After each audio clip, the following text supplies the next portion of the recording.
আমার প্রিয়জনেরা, প্রভু যীশু খ্রিস্টের নামে আমি সকলকে জানাচ্ছি অভিনন্দন। আপনারা আমার পেছনে নিশ্চয় একটা বড় গির্জাঘর দেখছেন। এটা ইন্দোনেশিয়া দেশের জাকার্তাতে আছে, আর এটা একটা ক্যাথলিক চার্চ। এই দেশে লোকেরা এই চার্চটাকে ক্যাথিড্রাল চার্চ বলে। 350 বছর ধরে ডাচ লোকেরা ইন্দোনেশিয়া দেশের উপর রাজত্ব করেছিল। এখন থেকে 200 বছরের আগে এই মণ্ডলীটা স্থাপন করা হয়েছিল, সবচেয়ে পুরনো গির্জাঘর। অনেক জায়গা নিয়ে বিশাল করে এই গির্জাঘর বানানো হয়েছে। প্রতিদিন এইখানে আরাধনা করা হয়, আর এখানে খুব একটা মজার জিনিসও রয়েছে। এই গির্জাঘরটার ঠিক সামনে একটা মসজিদ আছে।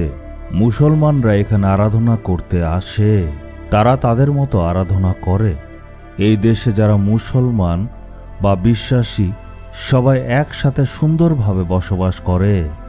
এই দেশের যে জনসংখ্যা হিসাব করা হয়েছে তার মধ্যে পাওয়া গেছে 2023 বছর পর্যন্ত এখানে খ্রিস্টীয় বিশ্বাসীদের সংখ্যা 11% ছিল, আর দিন দিন সেটা ক্রমশ বেড়েই চলেছে।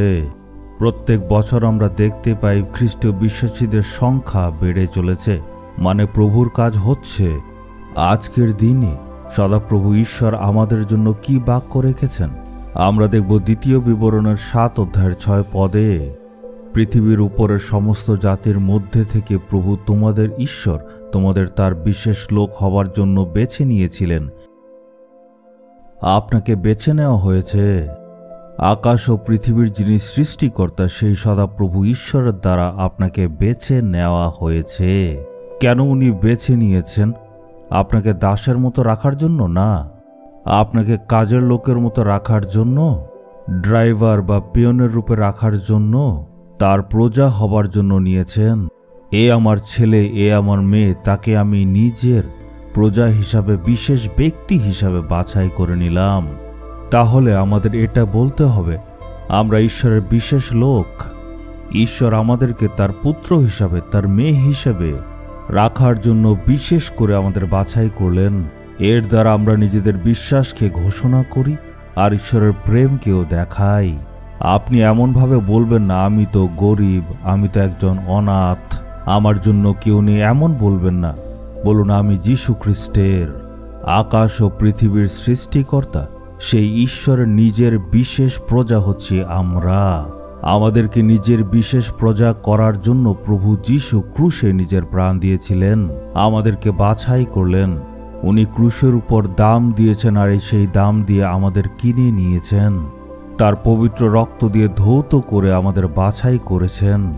তাই আপনি আনন্দের সহিত বলতে পারেন আমি হচ্ছি প্রভু যীশু খ্রিস্টের।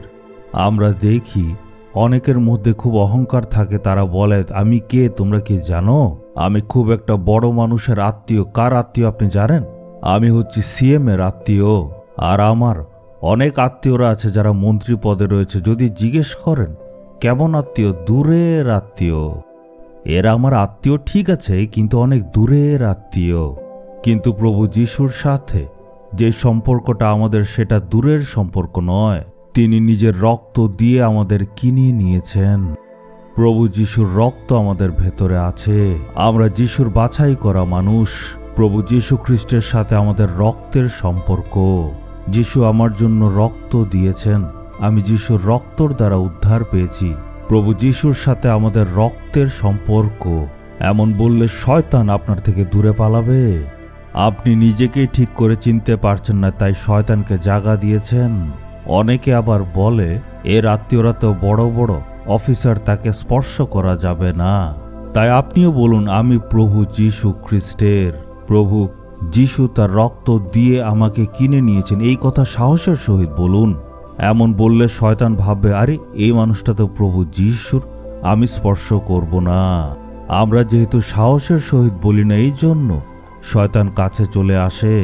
ঈশ্বর নিজেই বলছেন বিশেষ লোক হিসাবে আমি তোমাদের বাছাই করে নিয়েছি।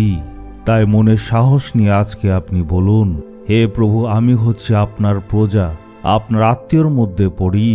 হে প্রভু, বিশেষ লোক হিসাবে আপনার নিজের প্রজা হিসাবে আপনি আমাদের বাছাই করলেন। আমাদের জন্য আপনি নিজের পবিত্র রক্ত দিয়েছিলেন। আপনার নিজের বিশেষ প্রজা হিসাবে আমায় বাছাই করলেন। ধন্যবাদ। যিশুর নামে আমি চাইলাম। Amen, amen.